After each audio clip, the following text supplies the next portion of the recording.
We're happy to have you. How many of you have visited the Sixth Floor Museum prior to your visit today?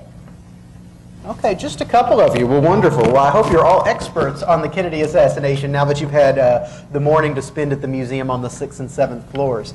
The program we're going to do today is near and dear to my heart. It's something that reflects what I do as Associate Curator with our Oral History Project.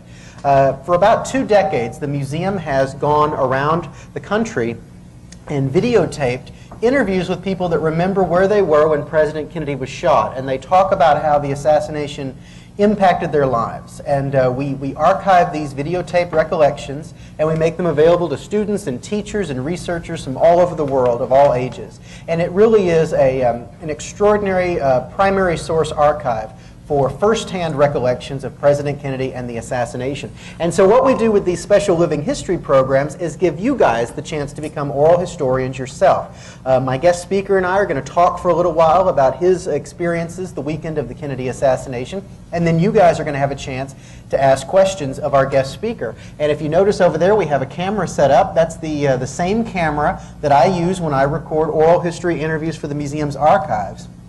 And so we're recording today's presentation, and if you get a chance to ask a question, you'll become part of the museum's permanent oral history project here at the museum. So you guys all get to have a chance to become historians today. Now, as historians, I encourage you to think about questions that will be relevant maybe 50 or 100 years from now, and think about questions relevant to our speaker's role the weekend of the assassination.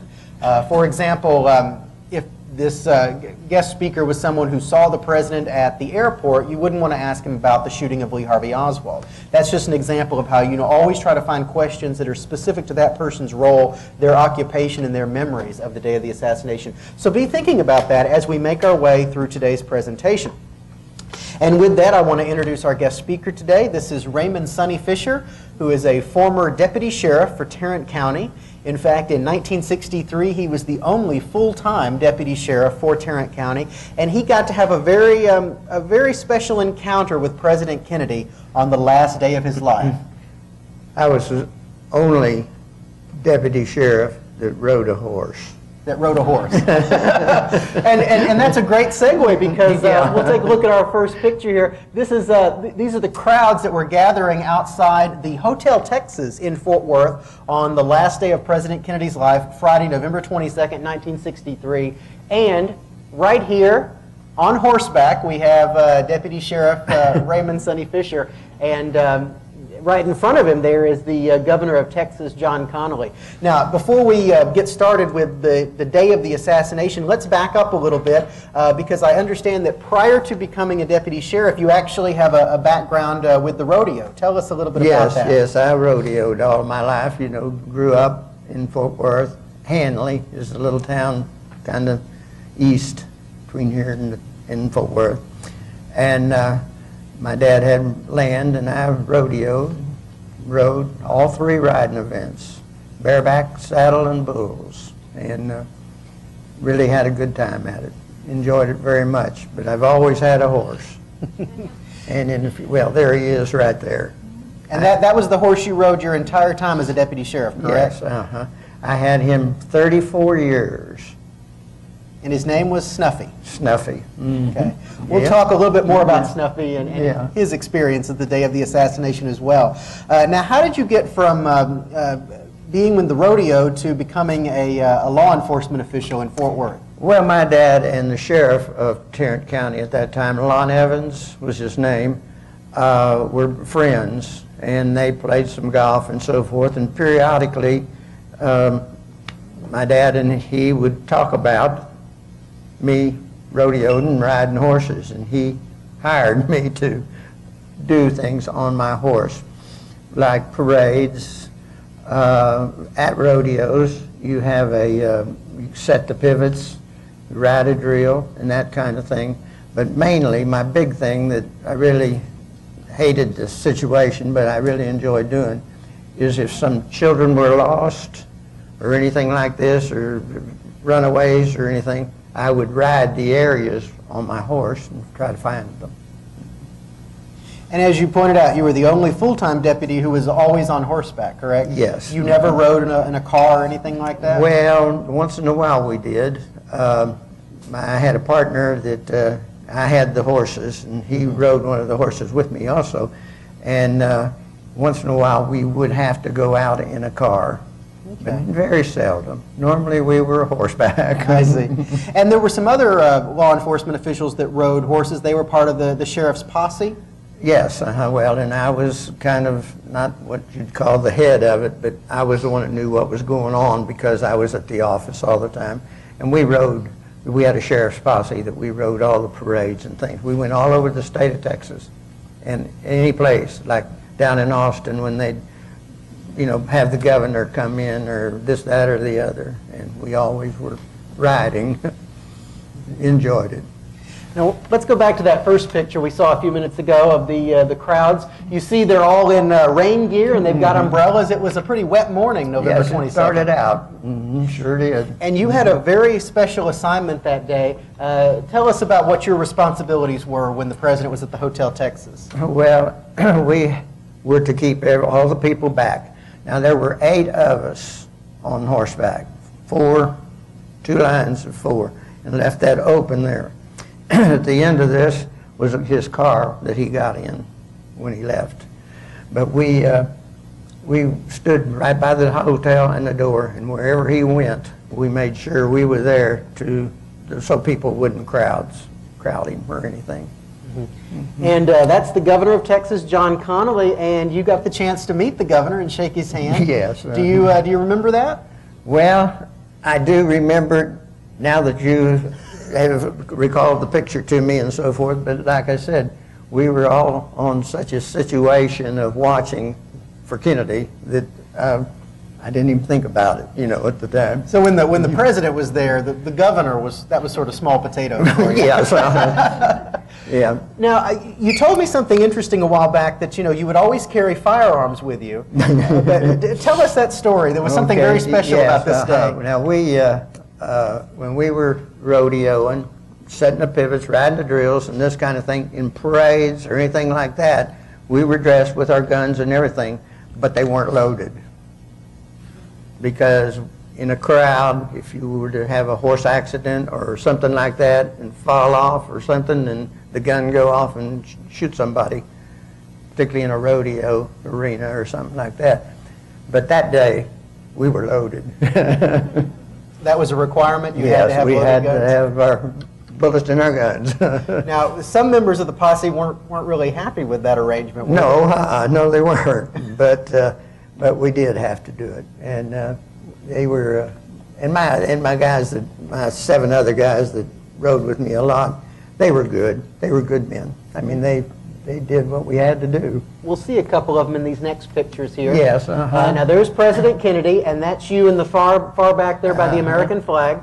Tell us about this moment. We have several pictures. Describe what happened here. Well, that's Joe May, and his son's right beside him, Joe May Jr. Those were 2 of the guys that lived in Fort Worth that helped me out a lot. Okay. Yeah, and then now he has already talked to me. Okay. In this picture. Okay, but these might be a little out of order, but here it is. This is the one that the main picture is of. And he came walking out of the Texas Hotel, came down there and shook my hand and said, Sonny, is this your horse or the county's? And I said, well, sir, it's my horse. He said, well, what's his name? I said, Snuffy. And he dropped my hand and started petting that horse and talking to me. A few minutes, he said, give me your hand back. And so I gave back and shook him again. He said, Secret Service is afraid of horses, and I got to move. I got to move. They keep me on the move. And right there's his car. You can see the wheel. Yeah, right over here. Uh-huh. He told you that Secret Service agents were afraid of horses? Yeah, they wouldn't want to get close to him because they didn't know a horse would kick them or not. That's interesting. You don't think about the Secret Service being the type of guys who'd be afraid of horses. But he was so fun about it. I mean, he petted that horse, and he just really, he didn't even want to quit petting him. Well, this was as you can see from all of these different pictures from different sources, this was an amazing publicity moment. This was a great photo op for the press. You know, yes. to get to see a guy, get to see President Kennedy in the state of Texas shaking a man on horseback wearing a cowboy hat. I mean, that's the quintessential Texas image. Yeah. This is the first time you'd ever met a president of the United States? Yes, really. Mm-hmm. It really is. Did you like President Kennedy? Tell me a little bit about him. He was very neat man, very nice. Speak to you and you know, and talk with you and courteous, and you know, and you answer his question and he'd have something else he's ready to talk to you about. He was really, really a neat man. And like I said, I liked him so well because he thought Snuffy is the best thing in the world, and I always did too. Was Snuffy good around strangers? Oh yes, yes. Okay. He just like most of you probably have a puppy dog. That's the way he was, just like a puppy dog. If I'd walk out of the house, he'd go to the fence over there where he could get as close to where I am. If I got in the car and drove off, everything was fine. But if I got in a pickup with a horse trailer on it, he better be in it, because he's going to run up and down that fence and wonder where I'm going. So there wasn't any concern that he would do anything when the president approached him? You weren't worried that he might, no. He, as a matter of fact, he even turned his head when he walked off. He thought, well, why is he not petting me anymore, I think, you know. Yeah. Kennedy was very fond of horses. And so, yes, he was talked about him all the time. It was really, he was really neat. And like I said, it's funny because there's no telling how long he would have stayed there talking to me if the Secret Service wasn't making any move. That's right. These are all pictures from that morning in Fort Worth. The president made a speech in the parking lot of the Hotel Texas, and then went inside for the breakfast. And then it was as he was leaving to go to the airport for the flight to Dallas that you encountered him, making you one of the last individuals, I guess, to shake President Kennedy's hand before the assassination. He shook hands at the airport in Dallas, but you were one of the last ones to have sort of a personal moment with him. Yes, he was really neat, really a neat man. As you can see, the crowds were very happy and very enthusiastic to have President Kennedy in the state of Texas, and all of that ended, unfortunately, right here in Dealey Plaza at 12:30 as the president's motorcade was winding down. Tell us where you were when you heard about what happened here in Dallas. Well, that's kind of a funny story. My dad was a doctor, and at lunchtime he'd come home and have lunch. I was just getting back from downtown Fort Worth. I walked in there and I told him that I'd shaken hands with Kennedy. He said, my goodness, really? I said, yeah, really. And he said, well, you're going to have a good day then, because something else great's happened. I said, what's that? And my mom never drove a car. And every 2 years, I got a new car because I took her where she had to go and so forth. So anyway, he said, well, we're going to Ernest Allen Chevrolet in Fort Worth. Your car's in. And I thought, what a day. So we go down there and get it. I get in it. I'm driving down the street, coming home. He pulls off the side of the road. Well, of course, I pulled off behind him because I knew he wasn't going to get out of the car. I was going to have to go see what he wanted. And he says, your radio on? I said, no, it isn't.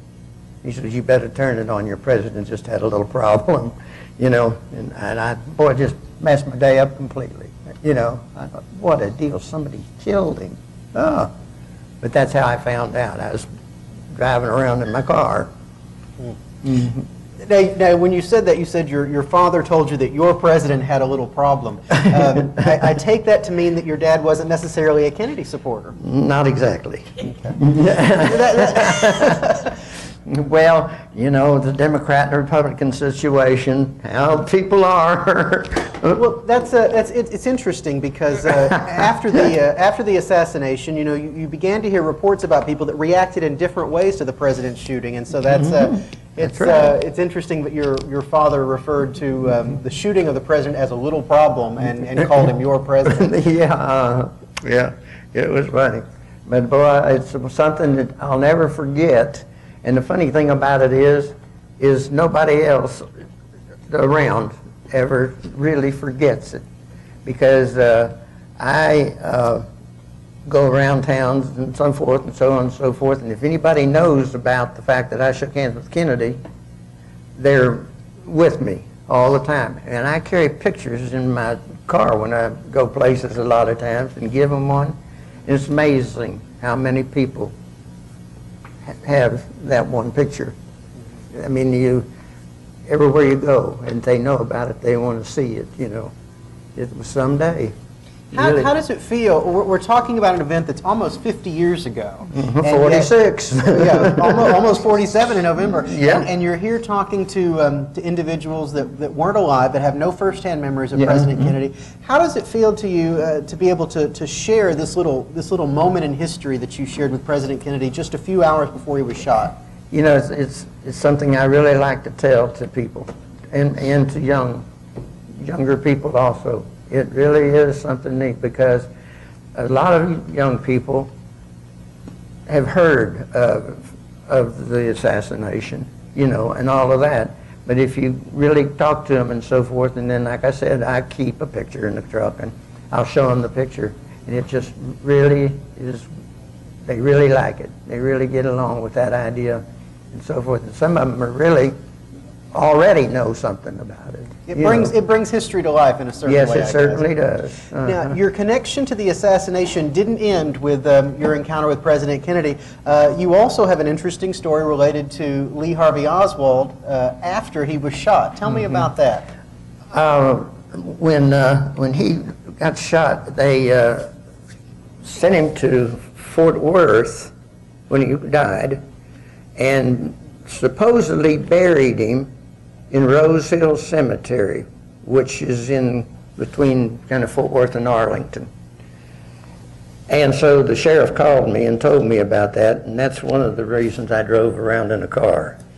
And we had to watch. People knew that he was buried in that cemetery, and people wanted to go find him and this, that, and the other. Well, my partner and I, we drove for 6 days around that cemetery. Not inside, outside. But we knew where, in a sense, because it was not marked. I mean, there was nothing there to even show where it was, but we knew, in a sense, what area it was in. And we did that for 6 days, and some at night, because there are residential people around that cemetery, in a sense, and they would contact us if there was people trying to get in there at night or anything like that.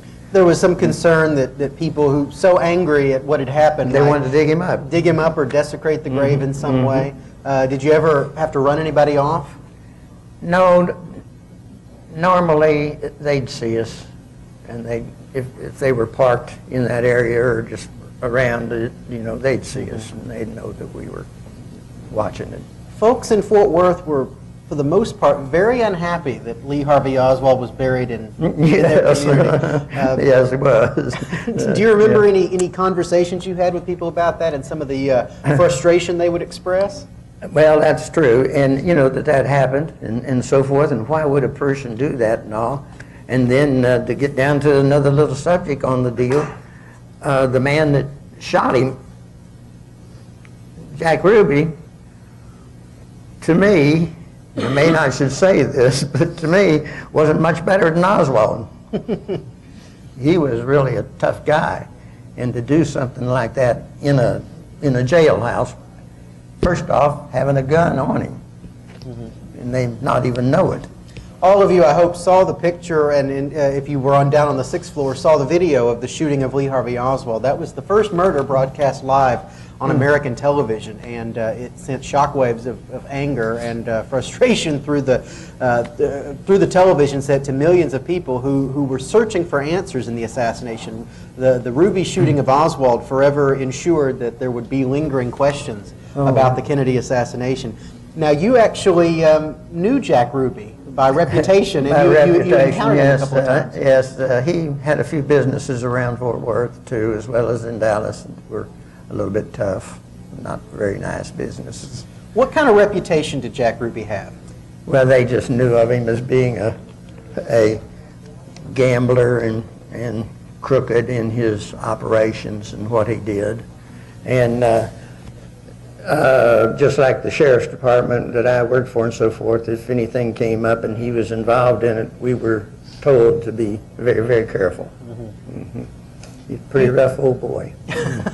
You saw Ruby on a few different occasions?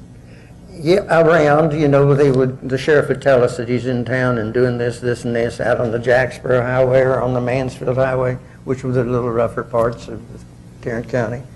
And yeah, we'd check on him. And of course, I was plain clothes all the time except when I was on horse duty. That's the only time I wore a uniform. And so I could walk in a place and they wouldn't know that I was an officer. Yeah. How did you feel then, having seen Jack Ruby, having known him, known his reputation, how did you feel when he was the man who jumped out and shot Oswald in Dallas? Well, it just amazed me, because I'll still say it again. How would he have gotten in there and been in there to begin with unless they knew him from his operations and so forth, and be carrying a gun? I never understood that. In Tarrant County, if you would have gone into the jail area there, even us as deputy sheriffs had two gates to go through. One gate, you put your gun in there, and then you go through the other gate, you know, and so forth. We didn't carry them. Yeah. You know, as far as that. Of course, they were probably on their way out, but still. I just couldn't believe that guy had a gun. The Dallas Police Department came under a great deal of criticism after the assassination for the way they handled the investigation and allowing somebody like Jack Ruby to get in there with a gun. Now, I'm curious, as a law enforcement official from Fort Worth, how do you feel about how the Dallas folks handled that situation? Well, I talked to you once before, and it is funny. I'm a Tarrant County, Fort Worth kid. And whenever I had to go to Dallas for anything police-wise or anything like that, I was not really a happy individual in a sense, because the operation here in Dallas is not cowboys and Indians like in Tarrant County. It's tough guys here. And you know, we didn't deal much with each other. Honestly didn't. All the years I was there, very seldom did I come over. I come over here and ride parades on my horse, yeah. More so in the 1960s than today, there was a definite sense of competition between Dallas and Fort Worth. Yes, there was. And yes. you could feel that no matter where you went. Oh, yes. Yeah. It was unreal in a sense. Just so different in the two cities. You know, like I said, ours was country western, and this one over here was, to me, I'll put it this way, was like going, say, to New York. You know, Dallas is more a business, yeah. a business center. I see. Yeah. Did you have any hard feelings towards the community after Kennedy was shot here? No, honestly, not really, because of the fact that here I am sitting on a horse with a gun, and it could have happened in Tarrant County. You know. That's true. Yeah. I mean, it's a shame that it happened in Dallas, but I felt sorry for him, you know, that would have to be, yeah. Well, I want to give you guys a chance to ask Mr. Fisher some questions about the weekend of the assassination and his thoughts and memories. Since we are recording this and I have a microphone, I'll ask you to say your question, and then I'll repeat your question so that he'll have a chance to answer it. So, who'd like to go first? We'll try to get as many as we can. Yes, ma'am, you start.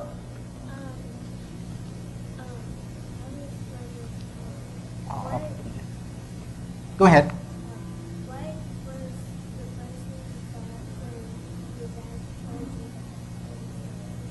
The question was, what was the first thing you thought of when your father told you that Kennedy was dead?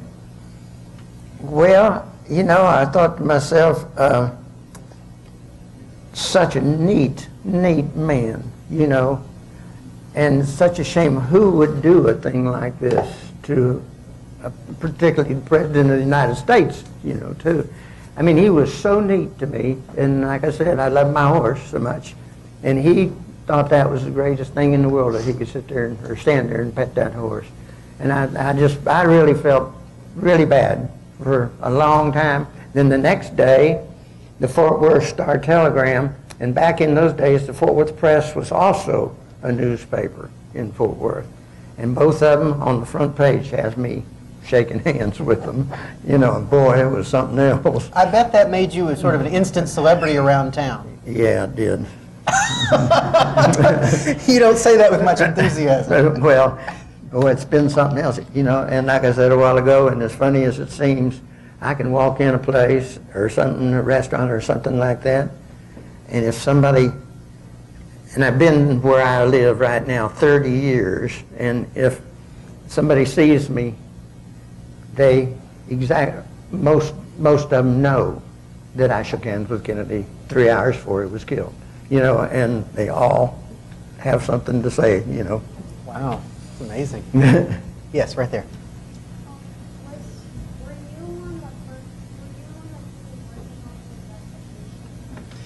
The question was, were you one of the individuals working on any part of the investigation into the president's murder? No, sir, I really wasn't. And like we were talking about a while ago, it happening in Dallas County, Dallas Sheriff's Department, and Dallas Police took care of pretty near everything, because in Fort Worth, the day he spent the night there, and then that day before he left, that morning, we didn't even know that there was going to be, you know, any problem from anybody or anything. That would have been out of your jurisdiction, Yeah, anything that happened here. Yeah. But that's why you were assigned to watch over Oswald's grave, because that was in your jurisdiction. Yes, It's right there in Fort Worth. yeah, because they moved him into Tarrant County. Other questions? Yes. What do you think about Oswald after he killed the president? Question was, what do you think about Oswald after he allegedly shot President Kennedy? Well, you know, it was with all that went on, all the people that have studied it and worked on it, and investigated it and all of this, in the back of my mind a little bit still, I wish Jack Ruby to let him live, because I would really like to know for sure that he did it. Now, you were starting to say that there's some doubt in your mind. Do you think that there may have been other people involved? I certainly do. Okay. Do you have any particular, I'm going to try to answer the next question before it's asked. Do you have any particular ideas as to who else might be involved? No, not really, but when you saw the TV things and the investigations and read about things, there were other people in the area, supposedly too, you know, in the 6th floor of here and so forth. It remains a mystery, and it's something that people will probably continue to write about, that your children's children will be reading about the assassination of President Kennedy, trying to solve the mystery. That's right. Yes, take a question over here. Why do you think Jack Ruby shot Oswald? The question was, why do you think Jack Ruby shot Oswald? Well, in my own mind, the reason I think he did it was because it upset him that Oswald shot him, Kennedy, if he did. And this is something else that you may not tell anybody else, but Jack Ruby did it for being a big man on the campus. Publicity. He wanted to be a hero. Yeah. Okay, that's what you think? Yep. Okay. Well, actually took him to trial, and then they ran it again, the trial again, and then finally he passed away before he even got... Yeah, he died. Jack Ruby died an innocent man. Yeah, an innocent man. Yeah, that's right. Yes, ma'am. Did you ever meet Oswald, like, up person? No. Question was, did you ever meet Oswald personally? No, no. Okay. No, the only... I never even heard the name, and wasn't his mom and them four? Yeah. Matter of fact, her house was just for sale and bought. I Yes, think. that's right. Did you ever meet Marguerite Oswald, Oswald's mother? No, never met anybody, and of that group. Okay. So you don't believe in the conspiracy? The question was, you do believe in a conspiracy? Yeah, yes, I really do. I don't think it was just Oswald went out there and shot him. I think there was a few more people involved in that that has never been.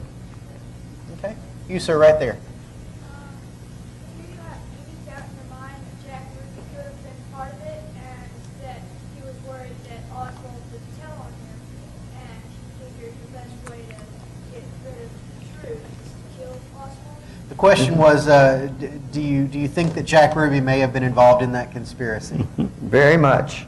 I honestly do. And just the way you put it is exactly the way I feel. He's had to get rid of him to keep from telling.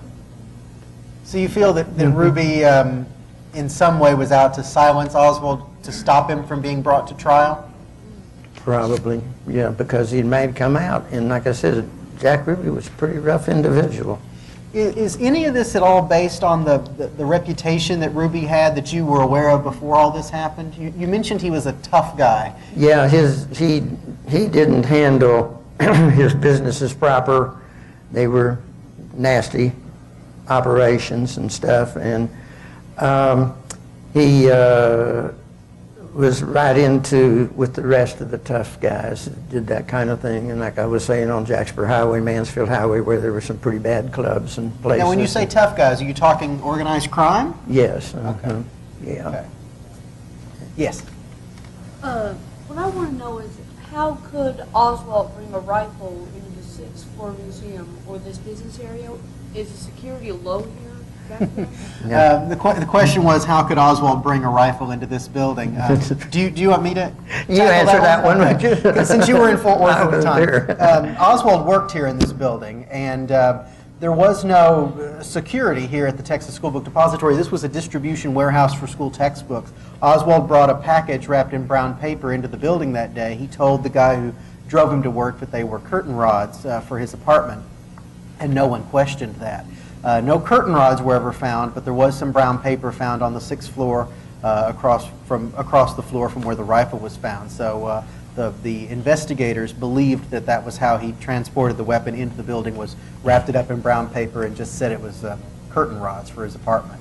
So that's how the official investigations concluded that Oswald brought a weapon into this building. Other questions? Somebody hasn't asked one yet? Yes, ma'am. When you saw John Kennedy, did you also see Mrs. Kennedy? Question was, did you see Mrs. Kennedy that day? Jackie. Oh, no.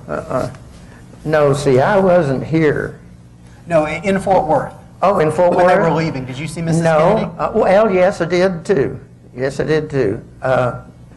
As soon as she was up on the stairwell into the hotel, she and a couple, 3 or 4 other people were up there.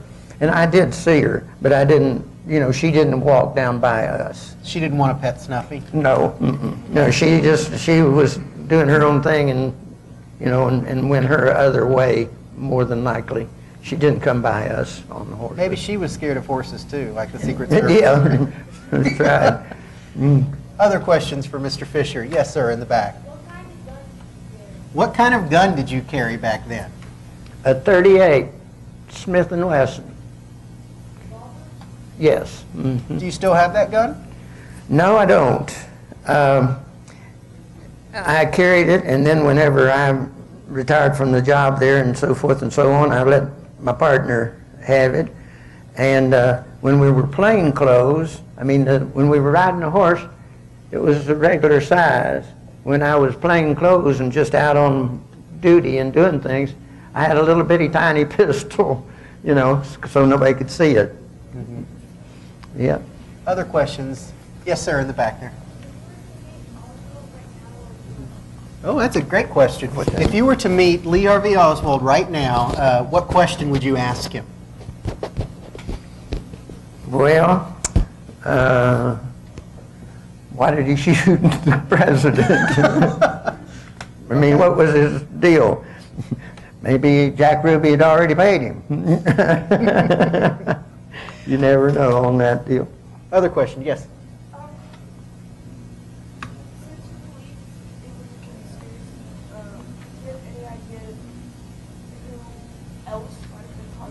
We talked about that a little bit earlier. The question was, if there was a conspiracy, who else do you think may have been involved? Well, that's why I said that Jack Ruby was the one that I really would have thought. And the other people, I don't remember their names, that were involved in the being around here when that happened out here front, when they shot him. When you there say, were some when other you say that people. there are people that you've read about or seen on Yes, documentaries and yes. things? Okay. That weren't supposed to be in the area at the time. Yeah, but I don't even know that I even saw their names per se, because they were just saying that there were other people in the back here by the railroad tracks and this kind of thing. We have time for about 2 more questions. Who will it be? I saw a bunch of questions over here at one time. Yes, ma'am.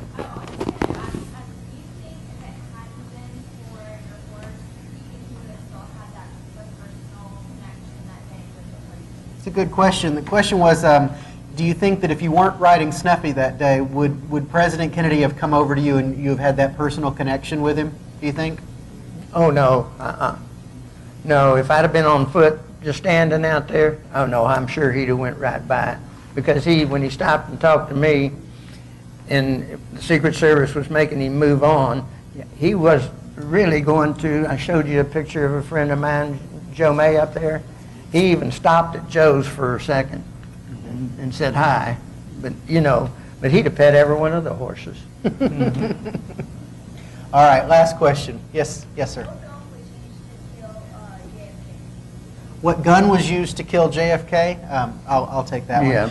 The rifle that was found here in the building that the Warren Commission concluded was the rifle used to shoot President Kennedy was a World War II surplus rifle. It was an Italian-made Mannlicher Carcano. And that was the rifle that they found here, and they were able to trace a bullet recovered on a stretcher at Parkland Hospital to that weapon, and the Dallas police were able to trace that weapon to Oswald. So that weekend, the Dallas police felt like they had a very good chain of evidence linking the bullet to the murder weapon to Lee Harvey Oswald, and that's what they primarily based their case on before Oswald was killed by Jack Ruby. All right. I'll take one more question for Mr. Fisher here. Yes?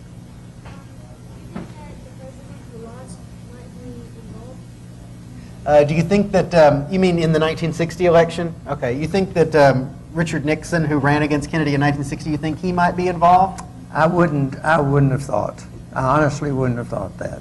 There are theories that yes, there has been, people because because Johnson was with him.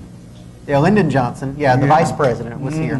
Yeah, but was with him too, and after killing him, Johnson became the president, per se.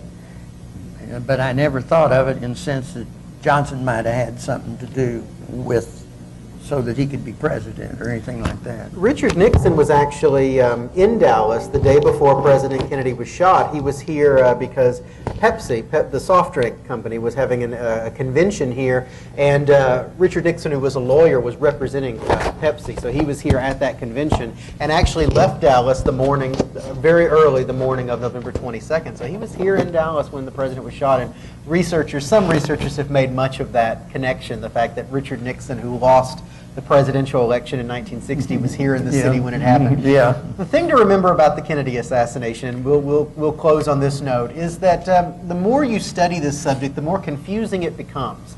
You'll find books out there with suggesting different theories, implicating all sorts of people or organizations in the Kennedy assassination. The CIA, the FBI, the Dallas police, Lyndon Johnson, Jack Ruby, the Mafia, Cuba, Russia, all of these different organizations, individuals. So I encourage you to make your own determination after doing some good research. There's plenty of books out there, and just keep your eyes open at all times. This is one of history's greatest mysteries, and I'm glad you had the chance to encounter a first-hand participant who shared a few moments with President Kennedy today, or back then. Join me in thanking Raymond Fisher for giving us his time today, please. Thank you all for coming.